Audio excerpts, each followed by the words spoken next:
Welcome to the Boneyard with Steve Robertson. As always, I am your good friend and host, Steve Robertson. Here on the Monday edition of the Yard. Hope you guys had a very relaxing open date.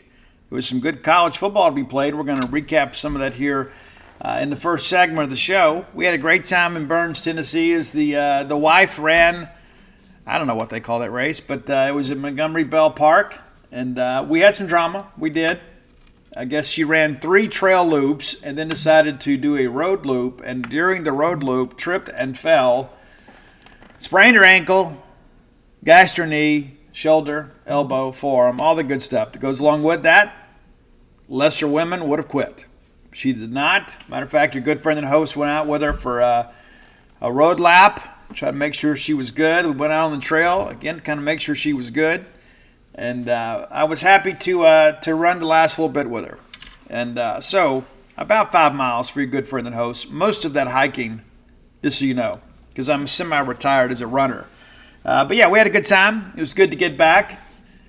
Sat around last night, finished up season 2 of Yellowstone. And many of you have been incredibly passionate about that show. I'm kind of late to the party, but I'm looking for something cool to watch. I am enjoying it. I am, and I love the fact that there's so many great tunes on that, and even some Maynard and Pussifer on there. Pretty cool. But yeah, I'm on season 3 now, trying to get completely caught up, and I will soon. So, nevertheless, chaotic weekend in college football in many respects. I love chaos in college football as long as it doesn't negatively impact us, right? Isn't that how you feel too? It's like, I want everything for us to kind of go to script, and I want everybody else to just have to deal with just week-to-week chaos. But already got an article up, our first look at Arkansas. Went and watched their post-game and kind of put a notebook together. You can read that for free over at genespage.com, the Mississippi State affiliate for 247 Sports. And later today, we will get Zach Arnett. So here's what we're going to do. I'm going to record the first part of this show, and we're going to pause it. We're going to run over and meet with Arnett and players, and then we're going to come back, and I'm going to add that as the second half of the show. Yeah, that's how we're going to do it. So this show in its totality will run about 90 minutes, but it'll take a few hours to come together because I didn't want to wait too long to get the show together, but also, too, I wanted to be able to get some of Arnett's comments, and hopefully we get an injury report today. One of the questions that I plan to ask is there anybody outside of Trevion Williams that is out for the remainder of the year? We'll try to get to the truth, right? But at the end of the day, too, we always respect the fact that someone else's health, no matter our rooting interest or our emotional or financial investment, someone else's health is not always our business. We think we have a right to know. Well, there's a desire to know. This time last year, we weren't sure KJ Jefferson was going to play against us and didn't find out until game time that he wasn't playing. Because he did make the trip last year, and he did suit up, but he didn't play. And State won the game handily. We're going to preview the Razorbacks on Friday's show. I don't think I'm leaving until around lunch Friday, so we'll get that done for you. And we'll go spend some time up there in Fayetteville in northwest Arkansas with the family. But it's been a good open date. It has, and we'll find out how good today when we meet with Arnett. Hopefully we got some guys healthy, and they'll continue to get healthy this week. The people that send me stuff is never ending. I don't know how it is for you, but it's much different. Wasn't always like this. I don't always get a chance to read everything. But all that said, it's an important week for Mississippi State. This is a must-win game. Let's just call it for what it is. This is a must-win game. It actually sets up really well for Mississippi State. Arkansas has lost 5 games in a row. It is 11 a.m. kick. And yes, as I saw today, it's the first home game in over a month. So there's going to be some pent-up demand for a lot of people that maybe perhaps don't travel with the Hogs, and they'll have an opportunity to see them play in their home venue for the first time since they lost to BYU back on September 16th. But again, we'll break that down even further. But again, it sets up really well for us. We've got to go take advantage of it. Rocket Sanders not expected to play, didn't play against Alabama. Sam Pittman said in postgame that he needed some more rehabilitation on his knee, and he's gone to seek treatment. They don't know when he's going to be back. But that said, that Arkansas offense has, even though it hadn't been phenomenal, and I think a lot of it's because Dan Enos is not exactly sure what to do with KJ Jefferson. I think KJ has kind of been I don't know, kind of fenced in a little bit in this scheme. Did make some plays in the second half against Alabama. But they have been able to run the football at times, even though Rocket hadn't been there. Certainly, you'd like to have Rocket if you're an Arkansas fan. He was an All-American in preseason, and guys, he doesn't even have 100 yards rushing on the year. And you hate that for the young man. I mean, no matter who we are, who we cheer for, you hate to see young people get injured, especially a guy as talented as Rocket Sanders that has NFL aspirations and potential. We don't want to play him. I hope he makes a full recovery next Monday. But all that I understood, this is an Arkansas team that is pretty beat up. They've had some guys down on defense, had some guys step up over the weekend. And we'll talk about that as we kind of get into the week and kind of get you acquainted with the 2023 Arkansas Razorbacks. In many respects, they're kind of our contemporaries. I mean, I think we always see them, hey, that's a game we should win at home and hope to win on the road. And we have had some success against them. We've also had some very competitive ball games over the years. And again, we'll break all that down as we get a little bit deeper into the week. But yeah, they gave Alabama all they wanted, then some. Let's thank our friends at Bulldog Burger Company. I will be in there to get some lunch or dinner one day this week. You can rest assured of that. I have missed going in there. Didn't get a chance to go last week, but we will go this week. I love the Eat With Us group. One of the best things about Starkville is our local cuisine. Nobody doing it better than the Eat With Us group. And so when you're in town, go by and dine at one of their fine locations. And Bulldog Burger Company, of course, a fine sponsor of this show and have been for a long time. 3 great locations to serve you. University Drive here in Star Vegas, Gloucester Street there in Tupelo, Lake Harbor Drive in the Ridge and Flowood area. One of the things that I'm just so proud of this organization for, even 3 years post-COVID, we still have people basically trying to pass some of their expense on to you. Like you're not getting what you paid for pre-COVID. And you go some places and there's a convenience fee. Well, how am I convenienced? By you charging me $5, $6, $7, $8, $10 more dollars. It's the same meal you were giving me before, and in some situations the portions are smaller and the prices are higher, and then you're charging me a convenience fee on top of that. I just won't participate in that. I mean, I don't know how you feel. I mean, it's bad enough that I got a tip for everything these days. I can't even use a rest area without having to tip somebody, but you understand my point. That's why I love Bulldog Burger Company. There is integrity in pricing. I know exactly what I'm going to get. The quality of the meal, the quality of the service, the quality of the atmosphere has only gotten better in recent years. And while other people have raised their prices, they haven't. Again, there's integrity in that. I think it speaks about the quality of the people running an operation. But go by and have the spring rolls as your appetizer. They'll make you better looking, and everybody around you get that great restaurant quality hamburger. Get maybe that bread pudding to go, because when you get home, you're thinking, oh man, I'm so stuffed, and then it's time to go to bed. You're thinking, man, I sure wish I had something sweet, a little bit of a palate cleanser. Well, that bread pudding will work well for you. Or maybe get that chocolate shake, the Nutella shake, whatever you'd like. So many great options at Bulldog Burger Company. Go by and check them out today. Bulldog Burger Company, the place where people go to meet, M-E-A-T. All right, we're going to go ahead and jump right in to our SEC review. I know many of you have watched some of these games live. Maybe you went back and watched the highlights. I love the fact that you can get a condensed game online these days with no commercials and a lot of non-content plays removed. But Georgia, 37-20 winners at Vanderbilt, did not cover. And, it's interesting. You go back and look at Georgia against the spread. They're just one of those teams that you don't get the sense that Kirby wants to embarrass people, but I also get the sense sometimes he is aware of the spread. But 37-20 winners at Vanderbilt. And, again, as I said, I think Vanderbilt is done winning football games. What does this mean for Clark Lee long term? Is Clark Lee going to make it? I think Vandy's best course of action, because they're Vanderbilt. Clark is one of them. They are doing a good job evaluating young talent. I think you just got to stick with it. I don't think you look at it and say, well, you know what, we're going to go 2-10 this year. You showed some flashes last year, and you won some games thanks in large part to Mike Wright, who is now a Bulldog. But I think if you're Vandy, you just say, you know what, hey, we're just going to sit here and grind this thing out, and we're going to give Clark Lee 3 or 4 years to figure it out. And it helps that he's one of their own. Right? Clark Lee will probably stay there forever if they let him. But, 37-20. The game probably a little more competitive than most people expected, including your good friend and host. I thought Georgia would get after him. I just didn't think Vandy would be able to score And they were. I mean, you look up, it's a 7-7 game after one, and then in the second quarter, Georgia gets going, makes it 24-7. You think, okay, they'll cruise here. Vanderbilt tacks on 13 fourth-quarter points, which kind of prevented any hope of a cover there from Georgia. But you start looking ahead here, and you start thinking about, Georgia. They're just kind of quietly going through here, and you look up and they're 7-0. Big game coming up here in 2 weeks. They'll be off this week, and then Georgia will meet Florida in Jacksonville for the the world's largest tailgate or whatever, cocktail party, whatever they're calling it these days.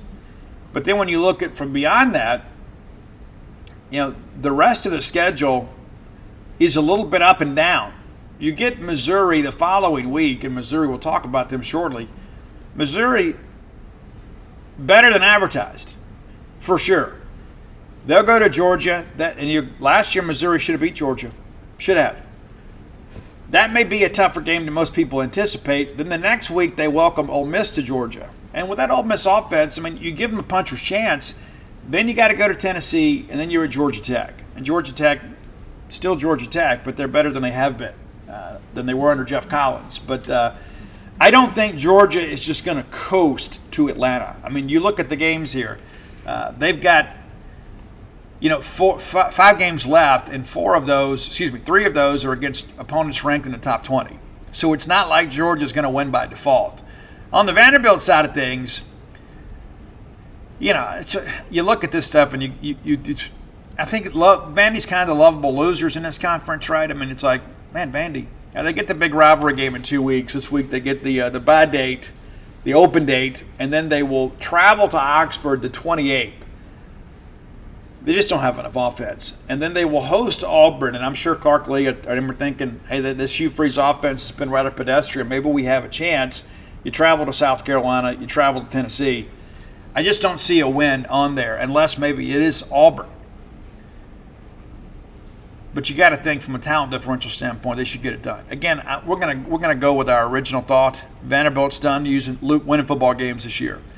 We mentioned the Arkansas-Alabama game. It looked like, in that half that Alabama's about to run away with this. And you give Sam Pittman and his staff a lot of credit. I like Sam Pittman, and there are times I listen to him speak, and he kind of reminds me of Jackie Sherrill. But Arkansas jumps out to a 6-0 lead, and that's the thing. Field goal, you're not going to win in Tuscaloosa kicking field goals.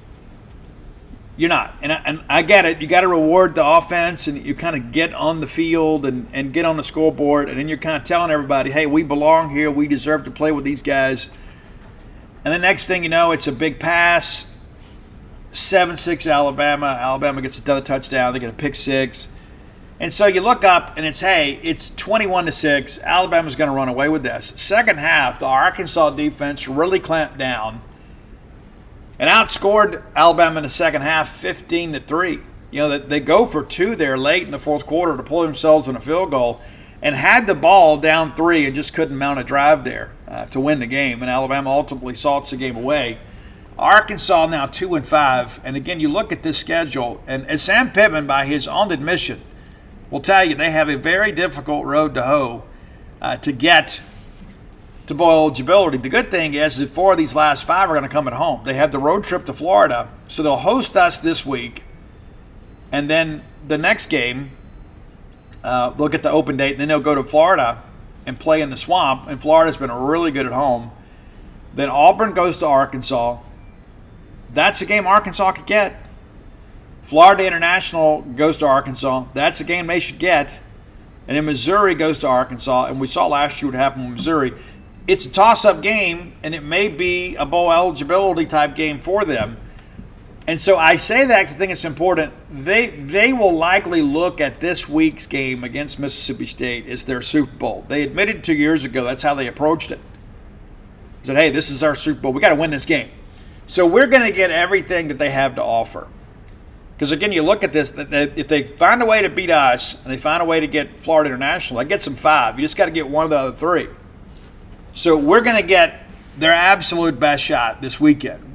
But all that understood, there are no gimmies. The good thing for Arkansas is they've kind of played the elite teams in the conference. Outside of Missouri, they don't have a ranked team left on the schedule. So it's doable. I don't know how likely it is, but it's doable.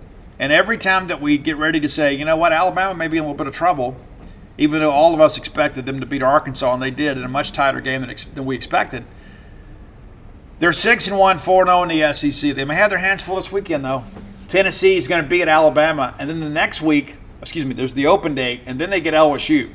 So back-to-back very difficult games, and then you've got to travel to Kentucky. And I don't think Kentucky's very good, but they do play better at home. Then it's UT Chat, and then the Iron Bowl at Auburn. I'm not ready to concede that one just yet. I'm just telling you. I'm not. You know that Hugh Freeze understands rivalry games. So, again, Alabama really kind of getting into the meat of their schedule right now. Tennessee, LSU, and then we'll kind of take an inventory then. If they can get through those two games, you kind of like the way things look, because I think everybody else behind them is going to beat each other up. But some good football will have to be played within this conference. Texas A&M goes to Knoxville, Tennessee, and they really made this a ball game. Tennessee wins 20-13. Very easily could have gone the other way. And it looked like in the early going that may be the case. I don't know what's happened with this Tennessee offense, and a lot of people are attributing it to Joe Milton. I think it just goes to show you what a great player Hendon Hooker was. Joe Milton, a great athlete, but doesn't have that same big playability. It's 7-7 after one, and at the break, it's 10-7 Aggies. And Jim Bono's guys are saying, hey, we hadn't played well offensively, but we're in this deal. We got a chance. A&M gets a field goal. Tennessee scores a touchdown. All of a sudden, you look up here, and it is a 14-13 game going into the fourth quarter. And Tennessee wins the fourth quarter, 6-0, and ultimately wins the ball game. Had a couple field goals late, and defensively just played really, really well in the second half of this ball game. Tennessee now 5-1, and again, just kind of rolling on through there. Nobody's talking about them. A&M now 4-3. I still think they've got a good chance to get to 8-4. We'll see how things progress. But we talked about this Tennessee team in the preseason. I picked them second in the East. They still got some beef left on their schedule too, as you guys are well aware. As we mentioned, they'll be in Tuscaloosa. Then they go to Kentucky. They host UConn. They go to Missouri. They host Georgia, and then close it out with Vanderbilt. And you look at there and say, okay, well, UConn and Vandy, that's two sure wins. Outside of that, all those games could be competitive, especially when this offense hadn't been as explosive as expected. But you got to think they're at least going to get to 7. I still think they've got a really good chance to get to double-digit wins. But I think they get their hands full with Alabama and Georgia. Florida goes into Columbia, South Carolina, and wins an absolute barn burner of a game. Some late heroics there in the final minute. Pretty wild game. It's 14-10 Carolina after one. Florida rallies back and has a 24-21 lead at the break. The third quarter, defense just kind of made some adjustments and tightened things up. The teams trade field goals, and ultimately in the end, South Carolina wins the fourth quarter, but comes up 2 points short in a 41-39 deal. And it's just, again, Florida has not been great away from the swamp. This is a big win. South Carolina now 2-4, 1-3. And again, I think we're going to look back, and we said it even when that happened. We lose at South Carolina. We're going to look back and really lament that loss. I think South Carolina, earlier this year, I began to think maybe I've misjudged this team. Maybe they're better than we thought. I still think we should have won the game. And I know that may hurt some feelings, but that's how I feel about it. Now you look at Florida, who, beginning of the year, a lot of people expected them to be a 5-7, maybe a 6-6 team. They're 5-2 right now. 3-1 in the Southeastern Conference. A big road win at South Carolina. And listen, I get it. You said, well, Steve, how's it a big win? Anytime you win on the road in this league, it's a big deal, especially when you're the dog. So they will get the open date this week, and then, of course, play Georgia. Then they host Arkansas. They then travel to LSU, travel to Mizzou, and then host Florida State. Man, it's going to be tough. I mean, it is. I mean, you say, Steve, they just got to win one to get bowl eligible. Is that enough? Maybe that quiets things down a little bit, but is 6-6 enough at Florida? You got to think Arkansas going to Florida. If I'm looking at this as a Florida Gator fan, I'm thinking that is our best opportunity to get a win. Outside of that, it's tough. You got the number 1 Georgia, you got the number 19 LSU, number 20 Mizzou, and number 4 Florida State. even though it's going to be in the swamp, it'd be a big ball game. It's going to be a difficult path. It's going to be a really difficult path. And if they lose to Arkansas, I think Billy Napier is in a lot of trouble. I know everybody's talked about that buyout. Florida's got all the money they need. We've all been there before. You got big weekend plans. For some reason, it just didn't work out. Maybe life gets in the way. Maybe you want to head down to the casino. Maybe take some of their money. I like to do that. Well, MyBookie's new and improved online casino is here to change the game for you. Dive into truly realistic casino experiences featuring the latest in slots, progressive jackpots, and live dealer action, all from the comfort of your own home. Take advantage of weekly blackjack tournaments and a brand new collection of high-end games for a chance at real cash rewards. The MyBookie Casino provides a Las Vegas experience when the action's in your hands. And the best part is you don't even have to wear pants. How cool is that? Your adventure at the MyBookie Casino begins today with a generous sign-up bonus using promo code Boneyard. That's promo code Boneyard to secure yourself a sweet deposit bonus. And that's not all. Because their revamped loyalty program ensures that you'll be showered with rewards, including free spins, cashback offers, and a host of exclusive VIP perks, the more you play, the more you'll win. Play anytime, anywhere with the MyBookie Casino. Again, that's promo code Boneyard. Hey, Bulldog fans, do you like me? Do you enjoy live entertainment? Whether it be a comedy show, a play, a ball game, a concert, those events require tickets. Make shopping for tickets more convenient than ever with TickPick, the original no-fee ticket marketplace that brings you the best prices for all the events you love. And now, TickPick is partnering with Zip, so you can shop now and pay later. Zip allows you to shop at TickPick and split your payment into easy installments. Visit TickPick.com, or better yet, install the TickPick app from the App Store and use promo code ZIP20 for $20 off your very first purchase of $199 or more with Zip. Zip can only be used for U.S. purchases, and Zip may charge a fee at checkout. Certain merchant products, goods, and service restrictions may apply. See Zip's terms of service at www.zip.co/US. Loans through Zip are originated by WebBank, except for Zip-originated loans in Colorado, Nevada, Massachusetts, and Maryland. Check out with Zip at TickPick.com. Shop for all your tickets at TickPick. Check out with Zip to split those payments into easy installments. Again, check out with Zip at TickPick.com. South Carolina situation. This is a huge loss for them. I mean, it really was. You can't afford to lose home games. And again, 2-4 in the SEC, and their non-conference schedule a little more challenging than most because they picked up North Carolina this year. They lose that ball game. They're going to close this thing out with Clemson, and Clemson hadn't been great this year. And remember, South Carolina dominated them a year ago. But we'll see how things progress. But you're 2-4 right now. Got to find a way to get 4. Well, let's see. This weekend you go to Missouri. That's not going to be a cakewalk. Then the next week you got to go to College Station. Right now, if you had to really bet your money, would you bet on South Carolina winning either of those road games? I would say probably not. Jacksonville State comes in the next week, and then Vanderbilt. So you feel like, okay, we should be able to get those two. Then Kentucky comes in, Clemson comes in. So Carolina will close out the season with 4 consecutive home games. But again, you start working through this and you begin to wonder, okay, can they find a way to get 4 of those 6? You feel good about 2 of them.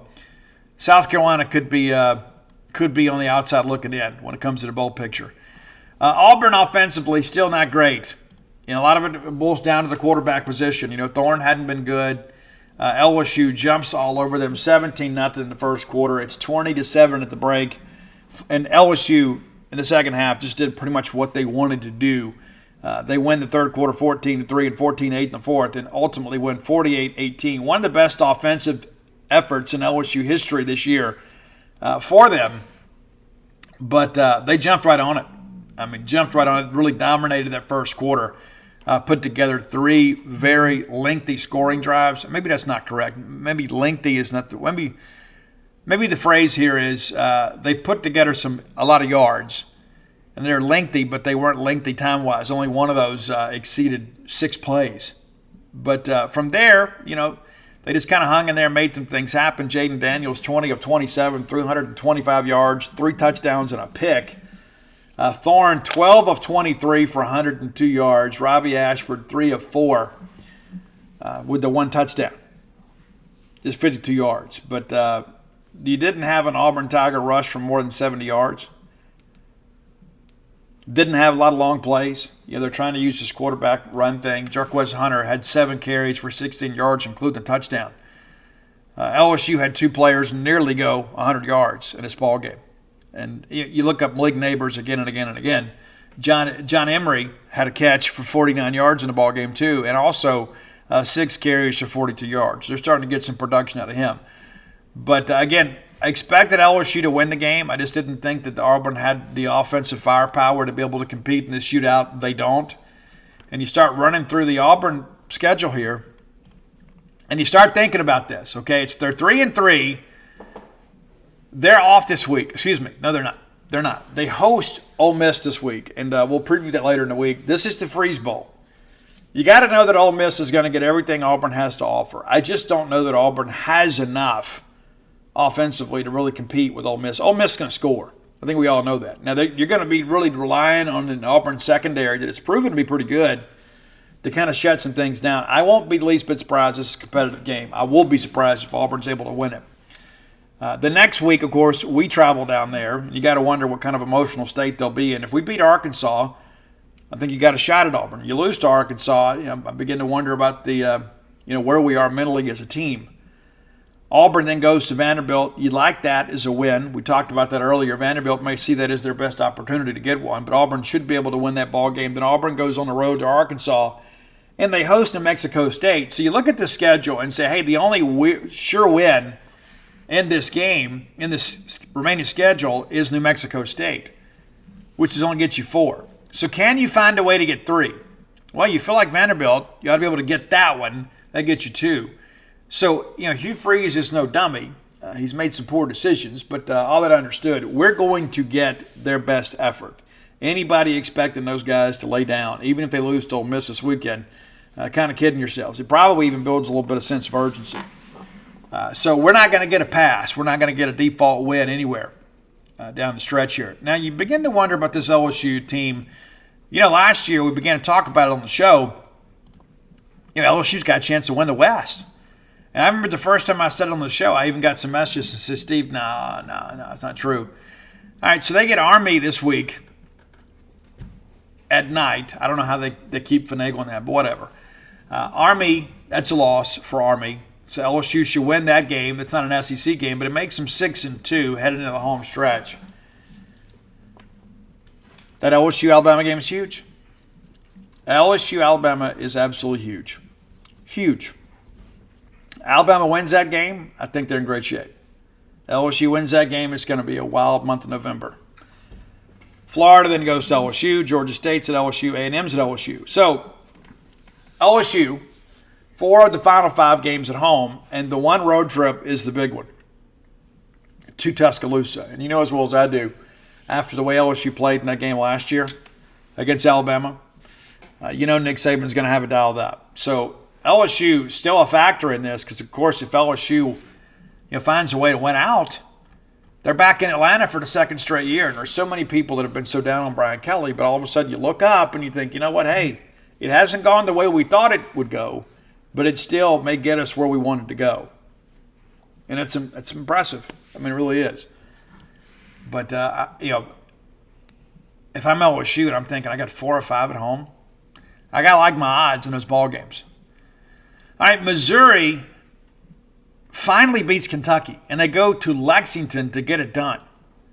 Are you familiar with this at all? I mean, I know it's like it's in the East, so we don't always pay attention to it. It's like it doesn't matter to us unless we're playing somebody. But are you familiar with this series at all? As a matter of fact, I was with a Missouri fan Saturday evening and said, we're finally going to beat Kentucky. Finally going to beat Kentucky. It's 5-9 Missouri. Excuse me. Missouri's won 5 and lost 9 to Kentucky. That was kind of confusing the way I said that. But, Mizzou wins back in 2020. That was their first win against Kentucky since they joined the conference, if memory serves me correct. Maybe I'm wrong about that. No, that's not, because Pinkle beat them. Yeah. So, but, they've won 2 since 15, including a 38-21 win in Lexington. And what's so crazy, you look at these games, and they've all been so competitive for the last few years, but it's always been Kentucky finding a way to win. But, that ends a nice little stretch there. So from 2015, Kentucky wins 1, 2, 3, 4, 5, 6, 7. So 7 of 9. So big win for Mizzou, not just because of the SEC scheduling and the bowl eligibility aspect of all this, but to kind of get over the hump and kind of legitimize Drinkwitz as a coach. I know that he's a guy a lot of people like to kind of kick around a little bit, but how can you argue against what they've done this year? They're better than I think any of us expected to be. Now, they're 6-1. They've already played their non-conference games, but they also, they had the big win over Kansas State. No, 2-1 in the league, so it's SEC games the rest of the way. And again, they host South Carolina this week. They travel to Georgia. That's a loss. Then Tennessee goes to Missouri. Could be a competitive game. Then Florida goes to Missouri. Then Missouri goes to Arkansas. Outside of that Georgia game, I think you look at this Missouri team and say, at worst, the rest of these games are toss-ups. Even the game against Tennessee. Because Missouri can play a little bit of defense. That could be an interesting night in Como, for sure. So, I think it's pretty safe to say they'll find a way to get, 1 or 2 more, but they're already bowl eligible. Last year, it went all the way down to the last game of the year, and they had to beat Arkansas. So, they're trending in the right direction. So, we were clearly wrong about the Tigers. I don't think we were wrong about Kentucky. I know when they did so well against Florida, my inbox lights up and says, hey, Steve, looks like you were wrong about Kentucky. Of course, I got no return messages this week from those same people. Didn't get one last week against Georgia either. But we'll move forward here. And again, Kentucky, the great start, but really have kind of gotten into the meat of the schedule. And it's like, I think, again, when you look at this non-conference schedule that they've had and the fact that you open up Ball State, Eastern Kentucky, and Akron, and then Vanderbilt, it's like, hey, well, they're 4-0. That 4-0 is pretty thin soup. I mean, honestly. They beat Florida, and then they've been destroyed by Georgia. And then dare we call it a blowout in Lexington with Mizzou? They win by three scores. Okay, open date for the Wildcats, and then they host Kentucky. Could be an interesting game. You think Tennessee's more talented, but listen, Kentucky understands what's at stake here. They travel to Mississippi State the following week, and then host Alabama, and then travel to South Carolina, and then nationally ranked Louisville. So the back half of this schedule is a little more loaded. You can say, but Steve, we're in the middle of that. And yes, self-loathing state fan, I hear you. But when you look at what Kentucky has done in recent years in Starkville, it hadn't been good. So there's not a game you look at right now and you say, you know what, hey, that's a sure win. So it could be interesting. Could end up 6-6, could end up 5-7. Wouldn't that be something? But an interesting week in the Southeastern Conference, and we'll kind of look at where things stand a little bit later in the week. But great weekend. Some very competitive games in many respects, and that Florida-South Carolina game, going down, Mertz makes the big throw late to win the game at Williams-Brice. It's crazy, but you love it. Quick look at this week's schedule. We won't preview anything. We'll just kind of talk about what is to come. And it's a very, very thin week. Of course, State is at Arkansas, Tennessee at Alabama, South Carolina at Missouri, Ole Miss is at Auburn, and then Army at LSU.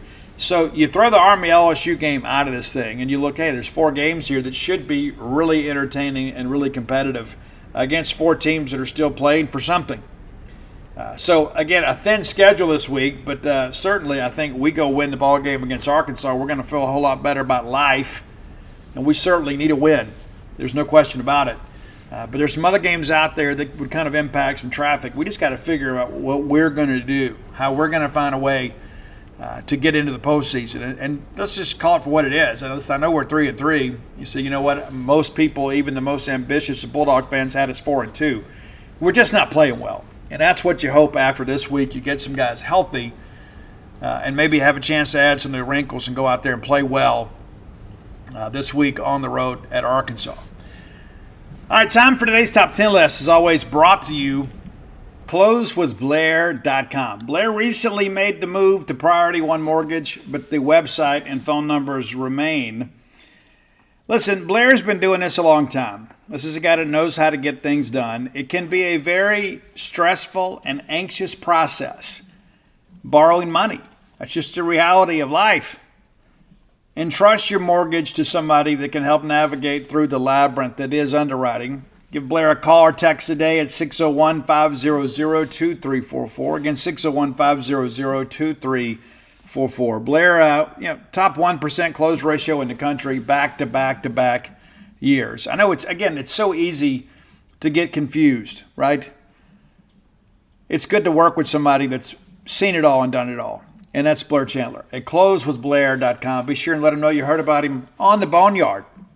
When you do, every time I turn around, I'm getting a message about, hey, we got another Boneyard application or another Boneyard loan ready to close. Blair is a season ticket holder in multiple sports here at Mississippi State. I like to keep the money in the family whenever we can.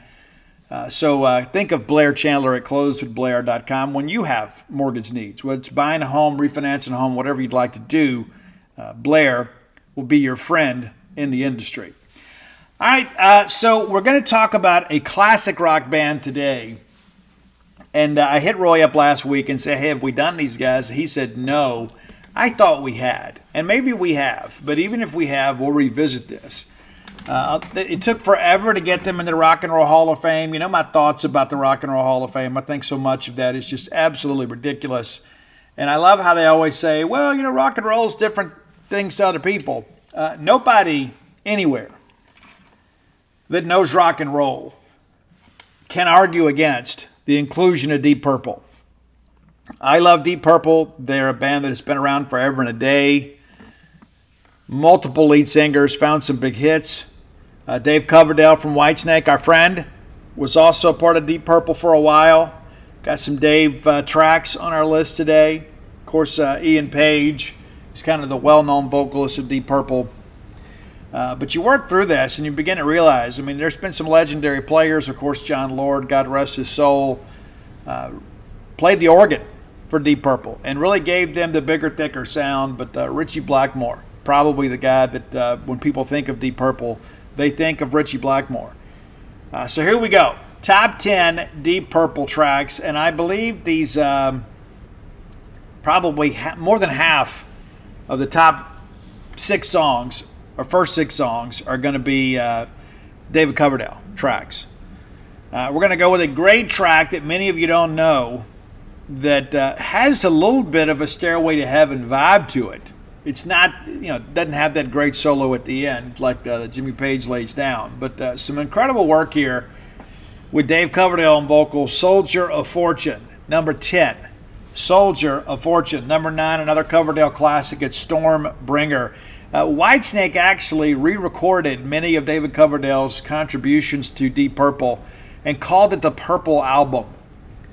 And Stormbringer was one of the highlights of that. Of course, Reb Beach kind of laying down the tracks there on that one. And being able to play Ritchie Blackmore's incredible licks, what an honor that proved to be. Number 8, one of the greats, man. I absolutely love this track. It's a song called Mistreated. Number 8 on your list, Mistreated. Because I've been down, I've been mistreated. It's basically a blues song about kind of the lover's lament. Kind of in the vein of Marshall Tucker's, Can't You See? Number 7, when Ani and I went and saw Whitesnake on this Purple album tour, they opened with this great track. It's Burn. Absolutely love it. It is one of those songs I think a lot of people maybe are familiar with and weren't quite sure who performed it. I've even seen some people misappropriate this to be an earlier Whitesnake track. It's not. It's Deep Purple all the way. All right, from here, we've concluded our David Coverdale tracks. And we'll get to maybe the song that was the breakthrough hit for Deep Purple. And again, really maybe before they found their edge. There was so much of that in the beginning. Every band, it takes a little while to kind of find their sound. And that was really the case. You go back to the debut album, Shades of Deep Purple, just, so much of that. But, Joe South actually wrote this song. I don't know if you know much about Joe. Joe, of course, wrote the great song, The Games People Play. It was covered by Tesla on the Bust a Nut album. It was phenomenal. But Joe South wrote this track. It's a great big hit for these guys called Hush. Hush. And again, it took a little while for them to kind of turn the amps up a little bit. But this was, again, kind of in the doo-wop days, a little bit of rock music, even on the British side of things. But this album dropped back in the 60s, July 17th of 1968 to be exact. And then from there, things kind of began to change for Deep Purple. Number 5, really a comeback album for them in many respects. Came out in 1984, and it was the first Deep Purple album that I owned. It's Perfect Strangers. And we're going to go with the title track from that album, Perfect Strangers. Absolutely phenomenal album. It was the 11th studio album released by Deep Purple and really kind of changed the direction of the band in many respects. Number 4, going back a few years, it's Woman from Tokyo. You probably heard this on your classic rock channels. Didn't know it was a Deep Purple track, but it was. Incredible vocal on this one. Number 3, going back to the Perfect Strangers album. I love the intro on this. I love John Lord's keyboard arrangement on this. It's absolutely phenomenal. Absolutely phenomenal. It's Knocking at Your Back Door. Number 2, one of the probably most well-known Deep Purple songs, which is the reason it's at number 2, right? It's Highway Star. And I remember seeing the video on MTV. Yeah, they re-released that once MTV kind of became a thing. When they would do the classic rock videos, they would re-release some of these old live performances and market them as videos. That was the case for Highway Star. An incredible, incredible song. But number 1, and how could we not have this number 1? It's phenomenal. And it's like one of the first songs that everybody that's ever picked up a guitar has played this track. It's Smoke on the Water. You know it is. And again, you start looking through the great riffs of our day and in rock music. There are a few that compare with Smoke on the Water. I mean, everybody knows that opening, right? I mean, just Richie Blackmore laying it down, I mean, it became a staple on Beavis and Butthead. But, looking back, what's amazing, too, is there's still, some current members that were around for a long time. Of course, Ian Pace has played the drums for since 1968. Left the band, came back in 84 on Perfect Strangers, and still with them. Roger Glover, similar situation. Ian Gillan has had this on-again, off-again love affair with Deep Purple. Was the singer from 69 to 73. Left, came back for Perfect Strangers. Of course, he succeeded David Coverdale. Was a singer to 89, then rejoined the band in 92. After John Lord died, of course, they had to find another keyboard player. They get Don Airey. And now Simon McBride recently joined the band playing some guitar. But, I mean, you look through this, it's insanity, really, of the people that have been with this band. John Lord, of course, Richie Blackmore, that kind of stands to reason. Nick Semper was the original bass player, just spent a couple of years with him. Rod Evans was the lead vocalist in the early days, of course, replaced by Ian Gillan. And then Glenn Hughes was the bass player in the mid-'70s and, was there during the Coverdale years. Tommy Bolin, also a part of that, died in 1976. Of course, he's the one that penned the great song Teaser that was covered by Motley Crue. Joe Lynn Turner also worked with Yngwie Malmsteen. Left Yngwie, became the lead singer for Deep Purple for 4 years. Even Joe Satriani jumped aboard for a while. Steve Morse, I mean, it's incredible. But even, what's interesting, I bet you didn't know this. One day, Richie Blackmore couldn't perform at a show, and they even had Christopher Cross jump in and sit in. Christopher Cross, Ride Like the Wind, baby, jumping in with Deep Purple. How cool is that? Pretty incredible stuff. So, hope you learned a few things today about Deep Purple. These guys, man, it's just absolutely phenomenal when you go back and look, what they've done and still performing. This band took the stage for the first time in 1968 and still performing. Absolutely amazing. What is it? 22 albums? Is that right? 22 albums? Then it's just a studio, not even counting the live stuff. I mean, the catalog for these guys is just absolutely extensive.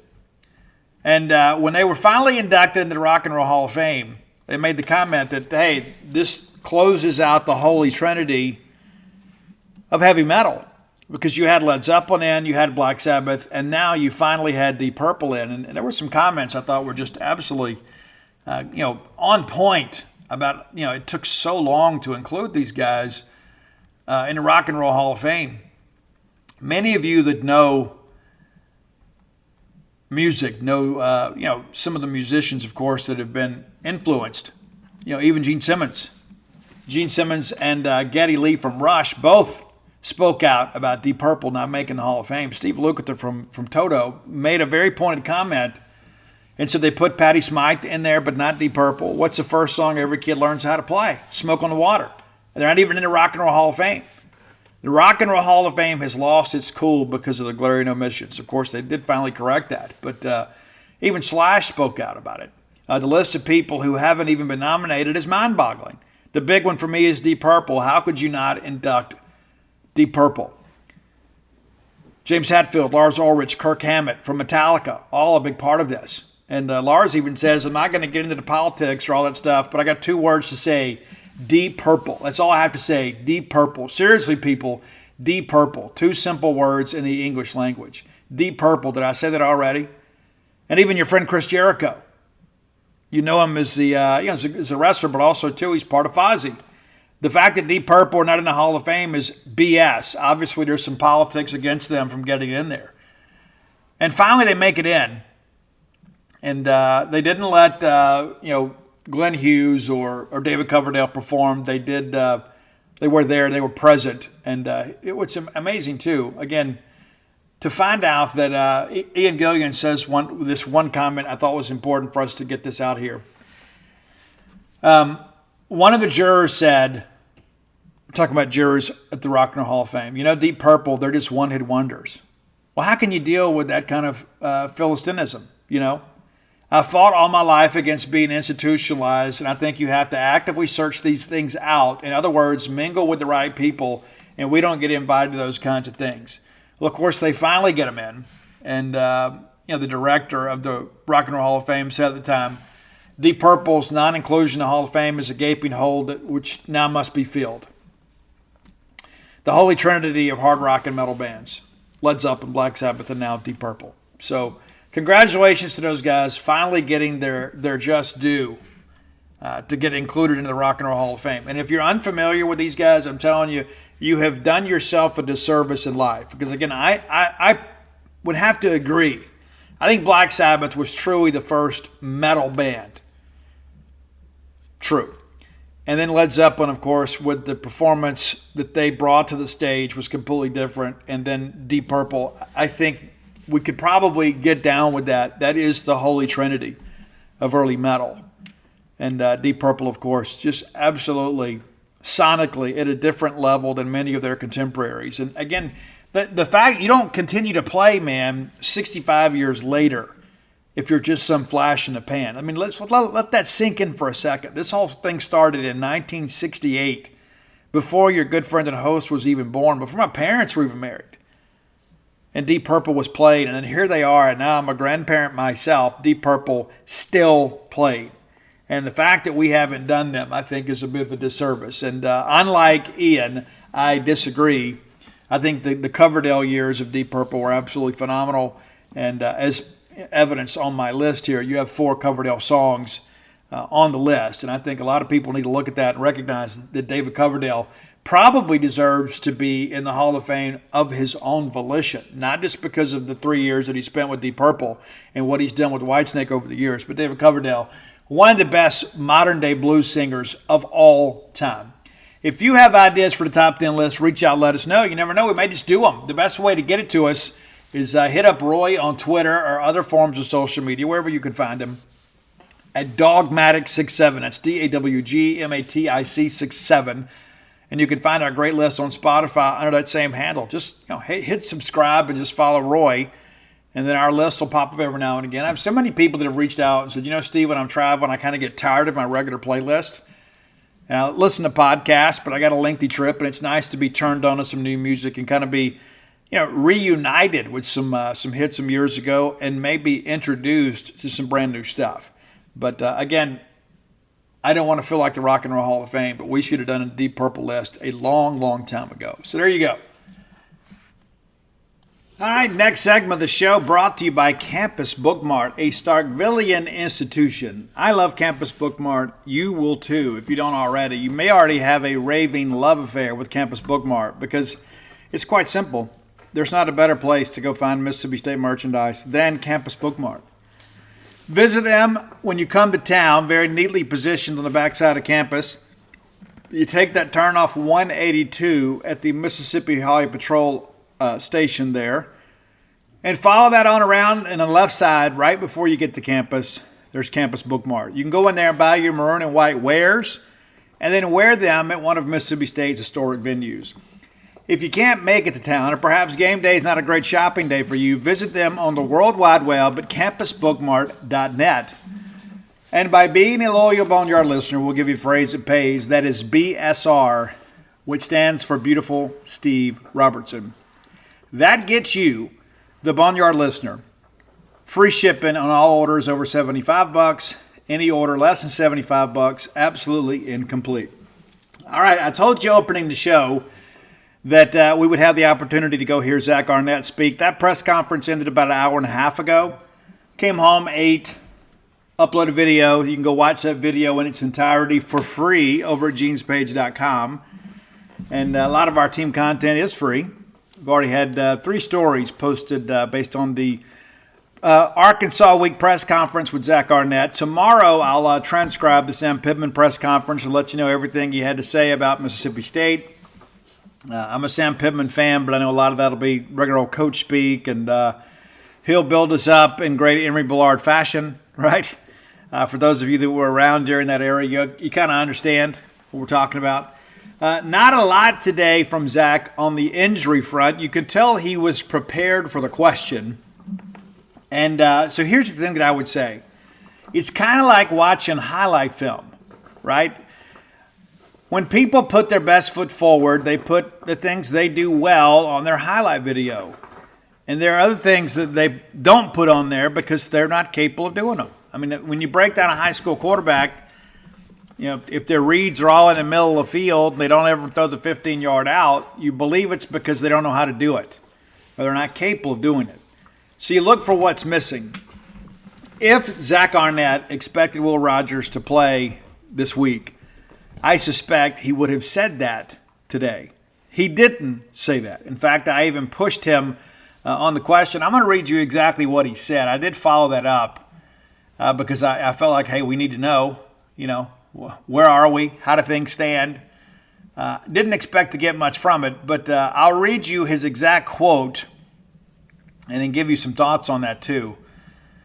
So, all right, so the question was, any update on Will or Woody? And it was John Sokoloff from WCBI that asked the question.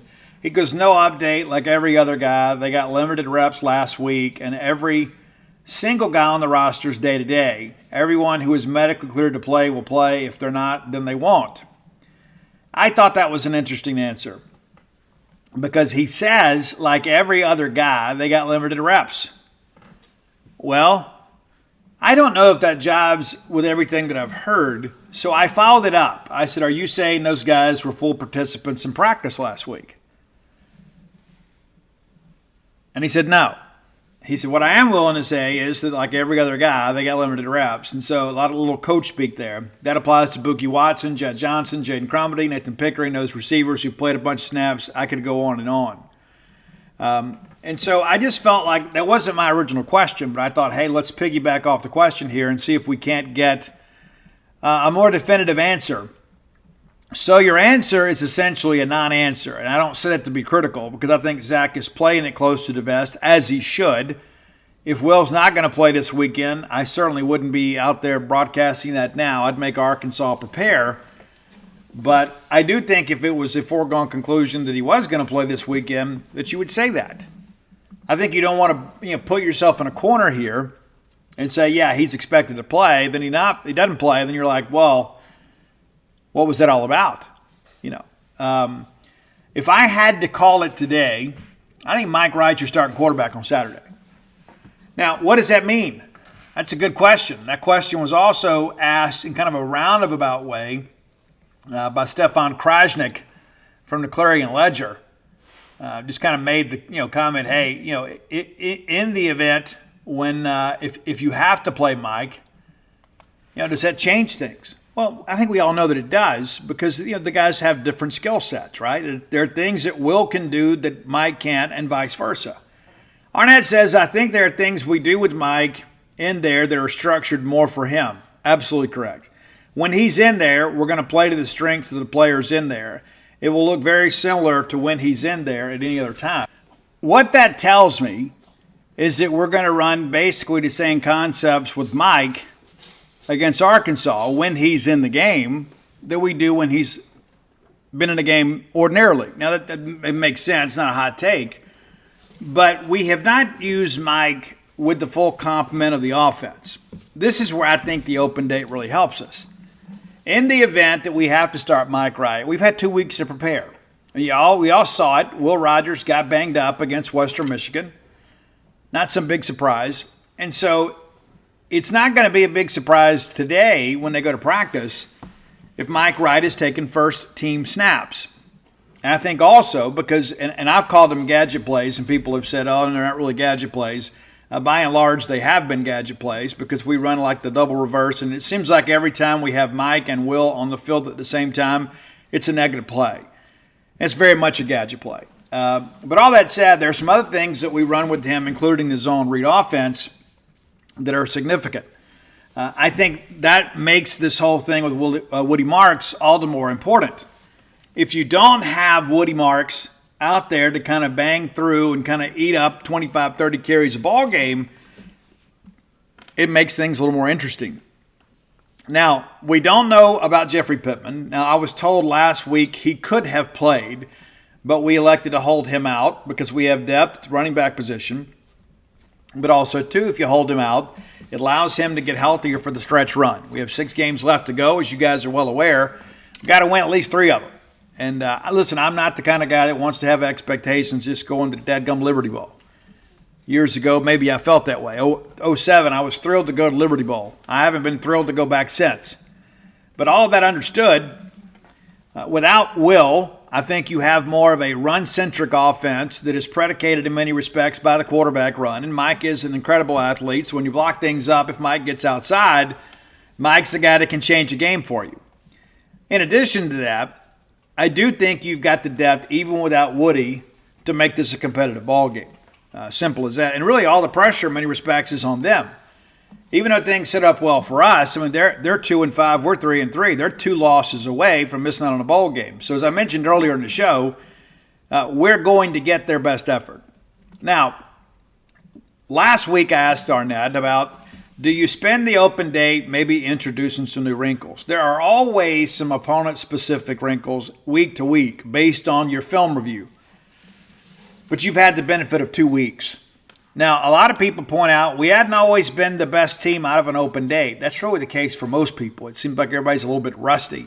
That's why it's important to start quickly. And I asked Arnett specifically about the 11 a.m. start.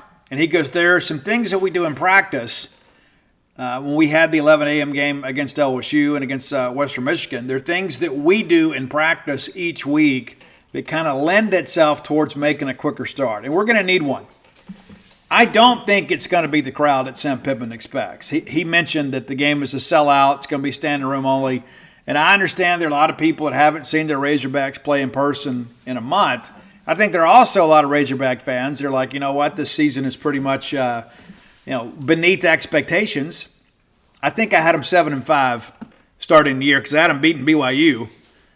And then here we are, right? And so you begin to kind of work through this. And I think it'll be a decent crowd. It's so difficult, as many Mississippi State administrators and coaches have told me over the years, it is so difficult to get your crowd up for an 11 a.m. game. I don't think the situation is exactly the same when we're playing Western Michigan and they're playing us, especially when they haven't seen the home field advantage since September the 16th. And even in that, they didn't play exceptionally well. And we're going to break down Arkansas in greater detail, but I don't think you're going to see a crazy crowd. Now, if it was a night game, I might feel a little bit differently.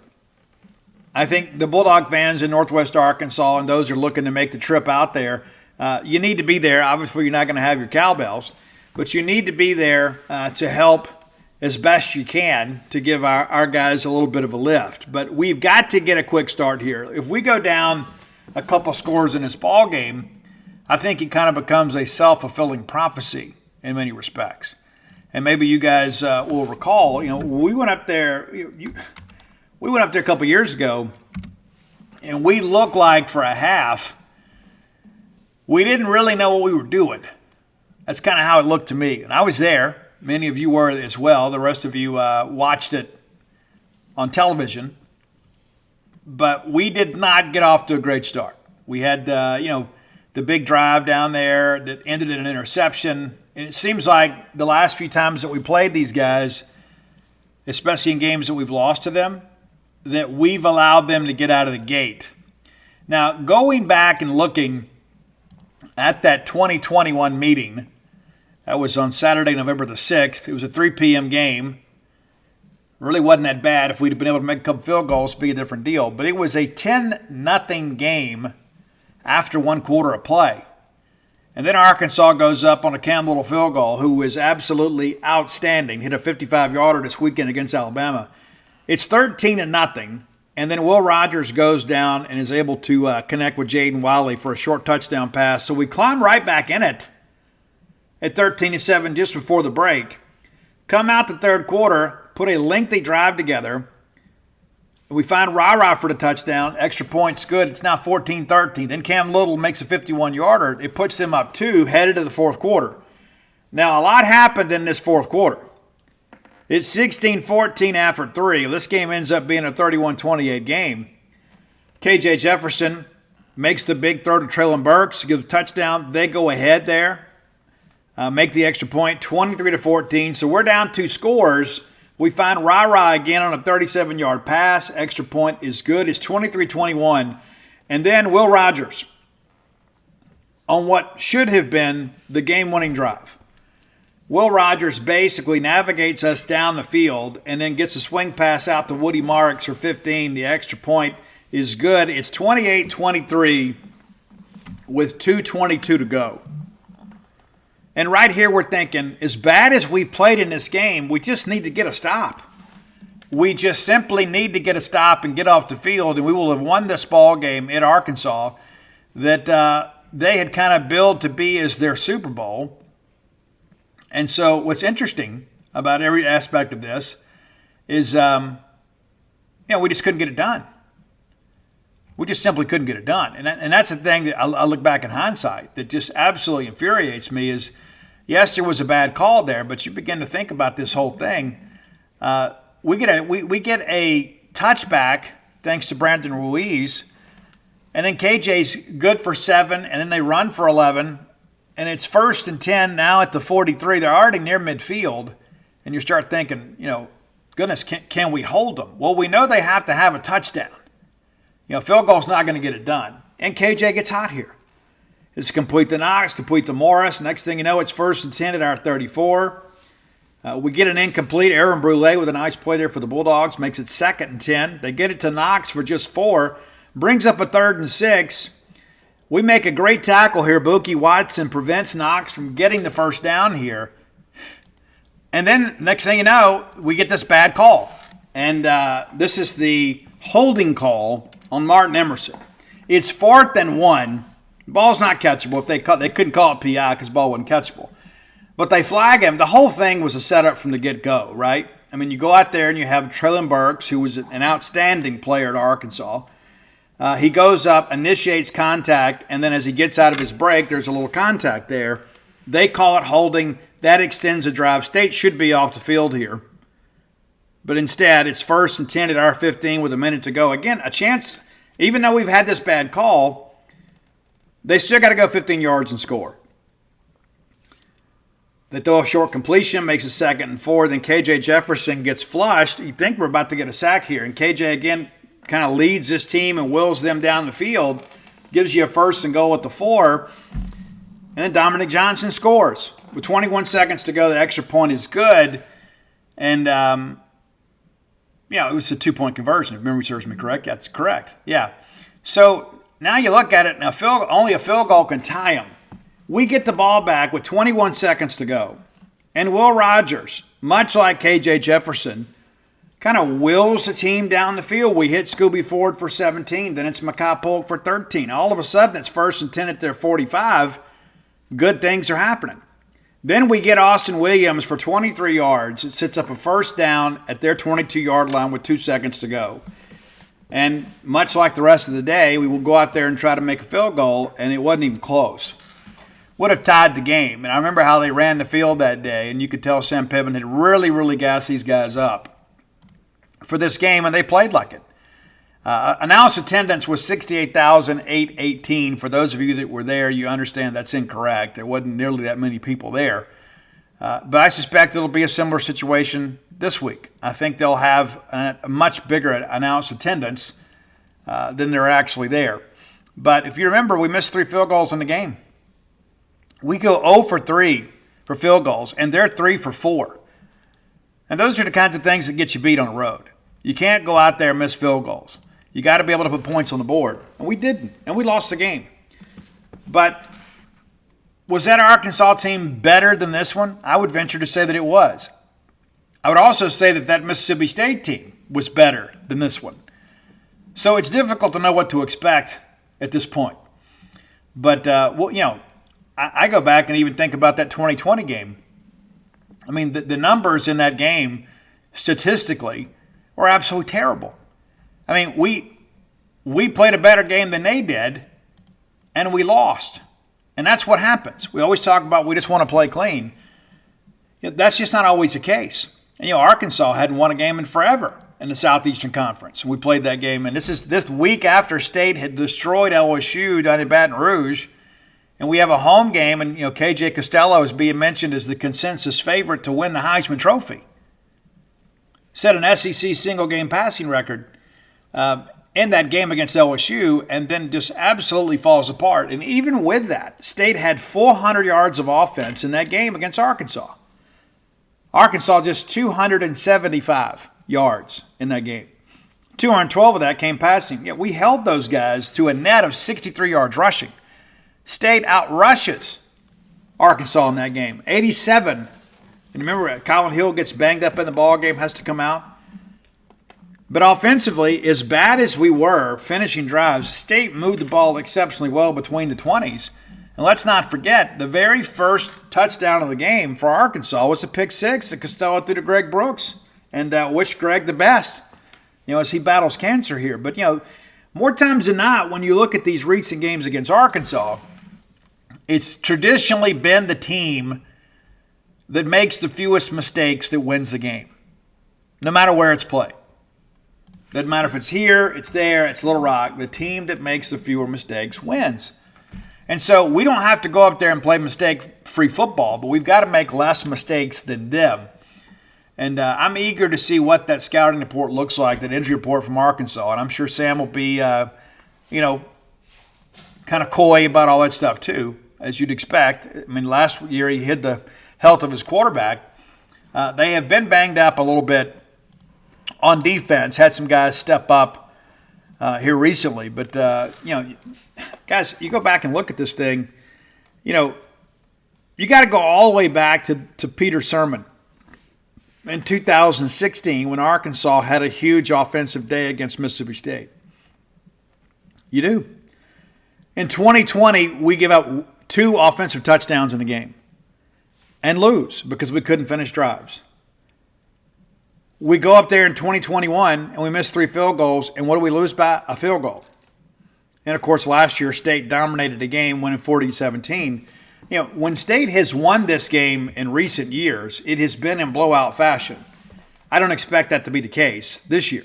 But, from 2012, 2015, Dak Prescott never lost a game to Arkansas.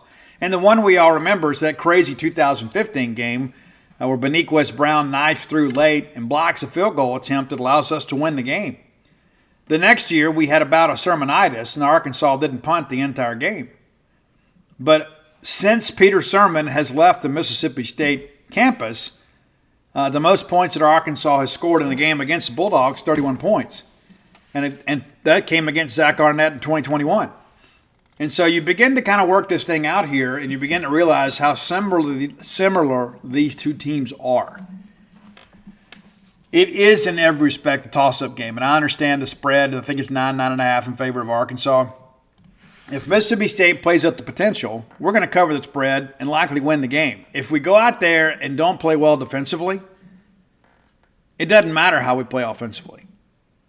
Now, this is an offense from Arkansas that is maybe somewhat pedestrian compared to what it was last year. And I think a lot of it, again, is because Dan Enos just doesn't understand what he has in KJ. I love KJ. Loved him when he was a high school recruit at North Panola. Really hoped he'd be our quarterback. And a lot of people have said, well, if you could take him now, would you take him? I don't know that he fits what we want to do, to be honest with you. I don't know if he's quite as good a passer, but he did some big things. And he is a guy, too, that is just simply a winner and will his team to victory if given the opportunity. So we got to stay on top of things. There's no ifs, ands, or buts about it. Is this a winnable ball game for State? You better believe it is. Is this a ball game if we go up there and don't play well, we're going to get run out of the stadium? You better believe it is. I don't think there's a lot of in between, to be honest with you. I think it really boils down to us. If we go up there and play, and the way that we played special teams-wise has been very, very good. Arkansas specialists have been very, very good. And those things matter in games like this. You say, but Steve, it's just special teams. There's always this and there's that. Yeah, we go up there and miss 3 field goals, we're going to lose a game. I'm just going to lay it out there for you. Be prepared for that. Cam Little's not going to miss. And I don't know that Kyle Ferry is. And, of course, him being a native of Arkansas, I'm sure the game means a little bit more to him. But it's so important for us to get out there and get a good start in this ball game. And it's so crazy. You look at it and say Arkansas is 2-5. And then you look at the weapons that they have, especially with KJ. It all centers around KJ. We talked about that in the preseason. This team is going to go as far as KJ can take them. And I think we kind of patterned that also, that line of thinking Rocket was going to be available. And Rocket has got 91 yards on the year. He's been banged up, and we hope the kid gets better. And as I said earlier, hope he makes a full recovery a week from today. Report came out earlier, he's out 2 to 4 weeks. All right, so we're not going to see him. But when you start breaking this thing down and you begin to look at the fact that, number one, Sam Pittman is an offensive line-minded coach. They want to run the football. They want to utilize the tight ends. They want to run a little misdirection and run some play action, rollout type stuff. And KJ's athletic enough to pull that off. But we've got to get out of the gate. We simply have to get out of the gate. Again, you look at the games that we've lost against Arkansas in recent years. There's the bad start has been a part of that. That's a big aspect of all of it. The team that seems to get out of the gate tends to do well in these games, and it's so important for us. I mean, we have to do what we can to kind of take the crowd out of the ball game. But you go. I don't know what Joe Moorhead had against Chad Morris, but Joe absolutely whipped Chad to death. Absolutely tore him apart. 52-6. In Starkville, and then we go to Fayetteville, and it's 54-24, and many of Arkansas's points came late, and KJ Jefferson under center in that ball game. That's how long this thing is going on. I mean, this will be KJ's 5th game against Mississippi State thanks to the COVID year. But we came out there with Tommy Stevens, which was a surprise because Garrett Schrader was unavailable for the game.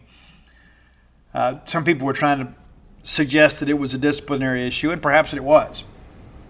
But I think when you go back and look at the whole thing last year with State playing Arkansas at our place, even with or without KJ Jefferson, State came ready to go in that ball game. Came out ready to go. And it felt like early on State was going to be able to simply name the score.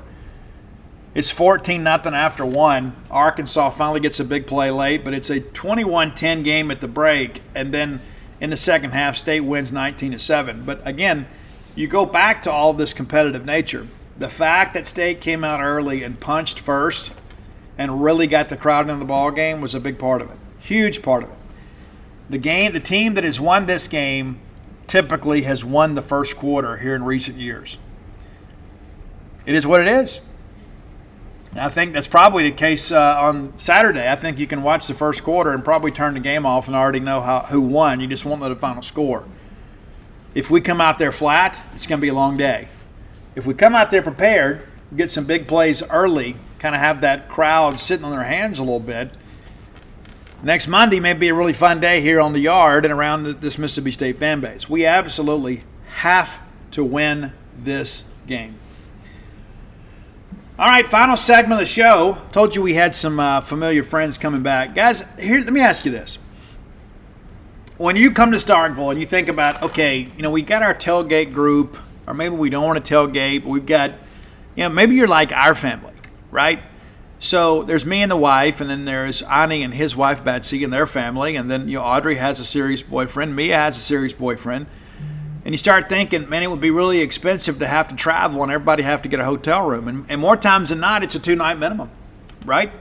And so you start doing the math on that. And then you think, okay, we got to go out to dinner, and then, hey, if we're going to go to the ball game or whatever, you can pay $7, $8 a beer. I don't drink, but some others do. What if everybody could stay together? Like, what if you could just rent a house? And not just any house, but how about the Stark Vegas Clubhouse? And you just Google that today. Google it right now, and you can learn more about it. Whether you're bringing a team of people in to work on the Mississippi State campus, or perhaps you're working here in the Golden Triangle and just need to have a centralized location of where you're going to call home. Well, the cool thing about it is you even have a full-service bar there. So you can go to Walmart, buy your gear, and then just come store it there instead of going out to some bar or something or being at a restaurant. And one of the things I think about, too, like when I travel, more times than not, it's just me or me and the bride. But when I do travel and it's the rest of the family, it's so awkward getting together down in that lobby. You know what I mean? And then you get down there and it's like, then you got to go pay all this extra price because you feel obligated to eat and drink because you're sitting there watching the ball game together. What if you could just do it at the house? Again, the Stark Vegas Clubhouse, the former clubhouse of the golf course out there. It's been completely renovated. It is absolutely outstanding. Just Google it yourself. And the deal is 5 bedrooms. 5 bedrooms, the fire pit out back, all the amenities you could possibly desire. And if you're thinking about coming up for a ball game weekend, that's the way to go. But in addition, through the week, if it's just one person traveling together, maybe this is not for you. But if you're bringing a team of people up here, or perhaps you're all coming for midweek baseball, midweek basketball, I don't know what your needs are.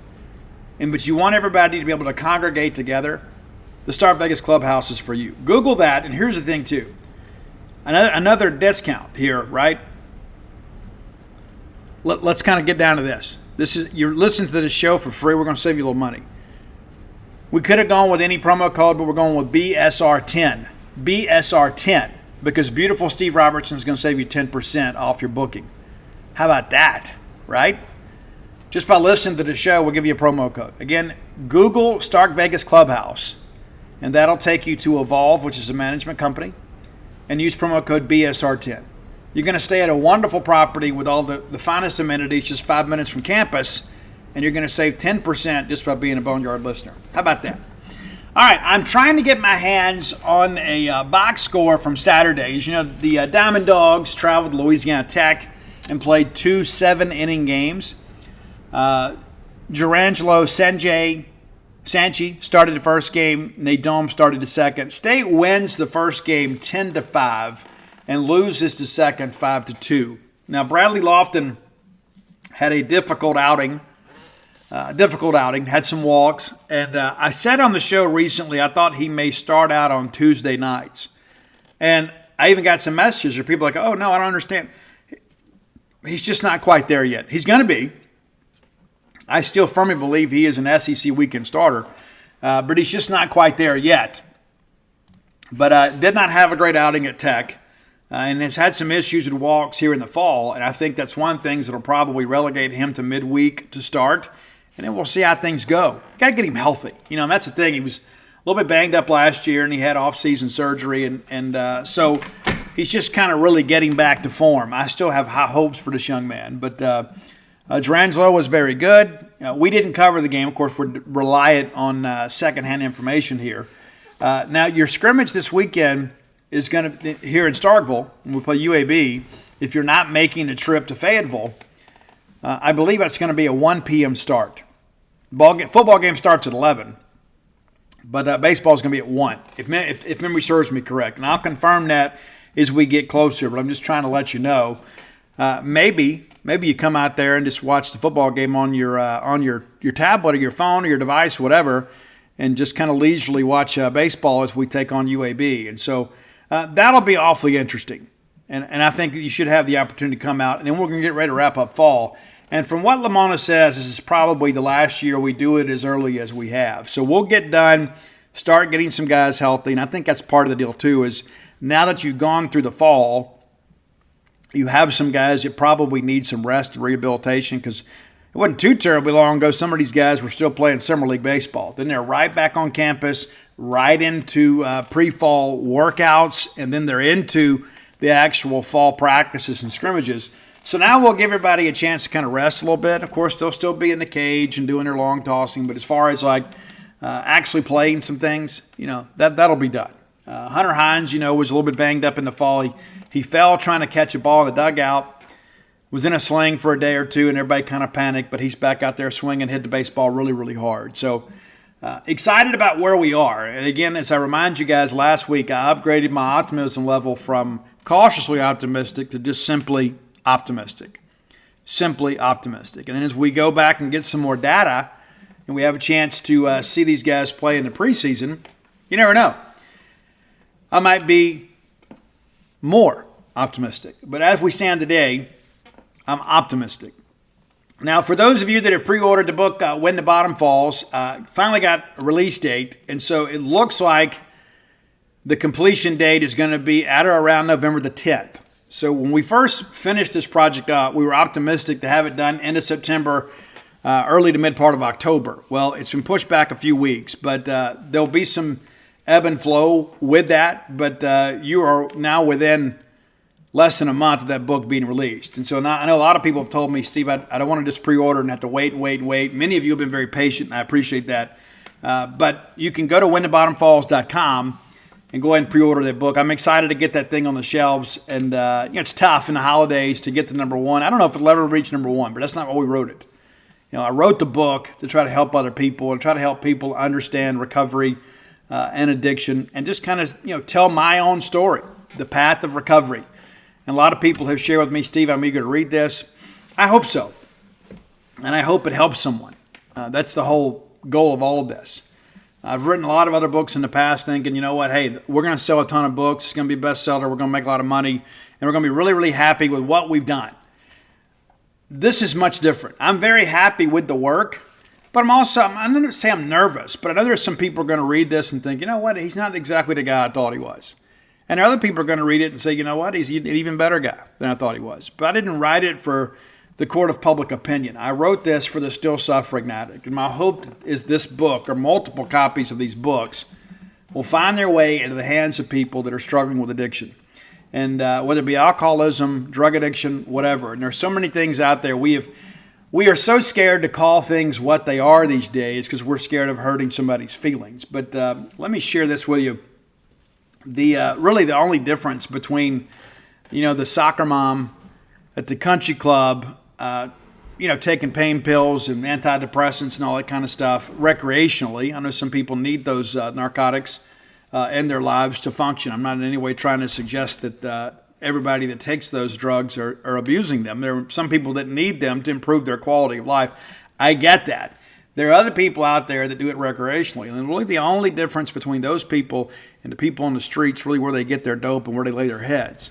But we sometimes have just kind of created this stigma. We say, hey, when you hear the word drug addict, we think it's got to be somebody homeless or somebody that's starving to death or that's, robbing a liquor store. That's just not the case.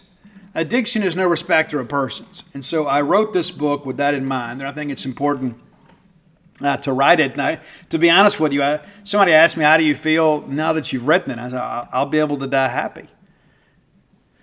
It's true. Because I did not want to pass away without sharing, all the things that I have learned in recovery and be able to share that with other people. And it's not necessarily the best roadmap in the world to recovery, but it is my journey. And it was very important for me to write this. There's no ego in it. Matter of fact, there's some very embarrassing things in this book. And so I encourage you, if you haven't done so, go to whenthebottomfalls.com. And again, we're T-minus 30 days. We're right around, 20, 25 days, maybe, And I'll update you as we go. But, so we're in the process of being printed now. They did have some delays with typesetting and all that sort of stuff. And there's a problem with the file. Things never go the way we want them to go. But it is what it is. So you can also get all of my sports books there, too, at whenthebottomfalls.com. You can get Alpha Dog, Stark Villains, Flim Flam, and Dogpile. And again, we're starting to see a little bit of resurgence with Flim Flam. I can't really explain it, but I've been getting more requests and comments about Flim Flam as of late. Matter of fact, over the weekend at the race, talking to some people about books, and somebody identified me, so I had to tell the story. And so we sold some books. One of the things I would tell you, too, I have seen people, some of you guys have sent me like screenshots on Amazon where they are selling Villains and Alpha Dogs for above the retail price. Matter of fact, I saw somebody bought a copy of Stark Villains for $100. You could have bought 4 of them for that price, sir or ma'am. There are still some quantities available. Again, go to whenthebottomfalls.com and you can get those.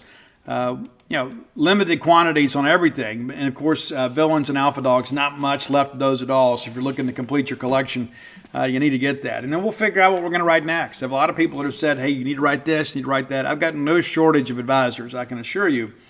But I know at some point we are going to write another book about state history. It won't necessarily be, about Mississippi State and Ole Miss per se, but it will kind of close that loop. I think one more book, we'll call that a trilogy, and we'll probably do a short run of printing of Villains and Alpha Dogs and package the whole thing up as a trilogy and sell it to you. But I've already come up with a working title for that one. It's just going to be State Greats.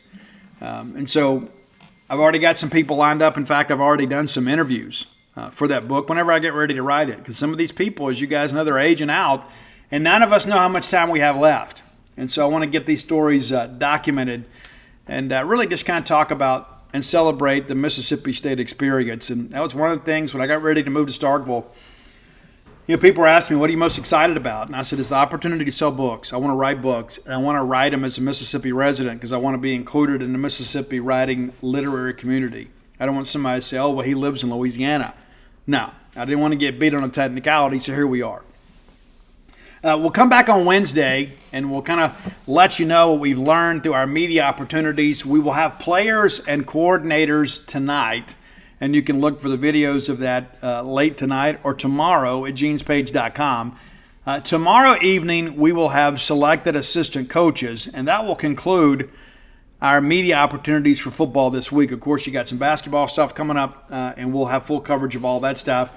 And we'll hope to sit down with Chris Simonis once we get through with fall baseball one-on-one and just kind of get an assessment of where we are, what do we need to clean up between now and the season.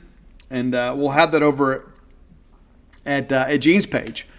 So come out and be a part of that as best you can. If you're not a member, you certainly should be. You can get 1 month of coverage for just $1 or 30% off the annual subscription rate. We welcome all comers. And then on Friday, we'll preview Arkansas, and then we'll hit the road to Arkansas. And if you're on the fence about going, and I understand what a financial commitment it is. I get it. I understand. But if you have the ability to go, I'm encourage you to go. We got some really good Bulldogs up there in Northwest Arkansas, many of who work at the Walmart home office that would love to be able to have bragging rights for another year. So we'd love to be able to go up there and get a win.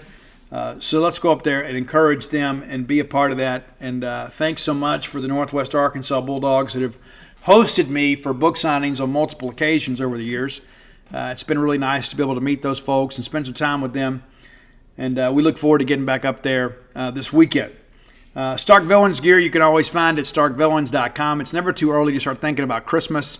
You can get those Stark Villains t-shirts and hoodies in a variety of colors and shipped directly to your door. For sure. All right, listen, let's get out of here. It's been a long day, and the day is not even half over for us. As I mentioned, we've got some more media opportunities. But it should be a busy week, and we should be on schedule this week. And hopefully it's a very successful week for Mississippi State. I think one of the cool things is we went through the weekend, gave the guys some time off, and it appears we made it through the weekend without any issues. So there have been times in our program's history that we always kind of held our breath, when players went home for the weekend. There were times Sylvester Croom wouldn't let them go anywhere. But these guys are respectful young men, and we don't have bad actors on our team. And so it's good that everybody had a chance to go home and kind of recreate a little bit, spend some time with family, let mom cook and do the laundry a little bit, and get on back to Stark Vegas, and let's get ready for an exciting second half of the college football season. A lot for us to think about and a lot for us to do, but the next step in our journey is this weekend in Fayetteville, and we'll have you full coverage of Mississippi State's preparations for Arkansas, as well as some insight from the other side of things over with the Razorback side. And you can find all that at genespage.com this week, the Mississippi State affiliate for 247 Sports. Until next time, let's all live our lives in a way we make more friends than enemies, and people can see a difference in the way we live.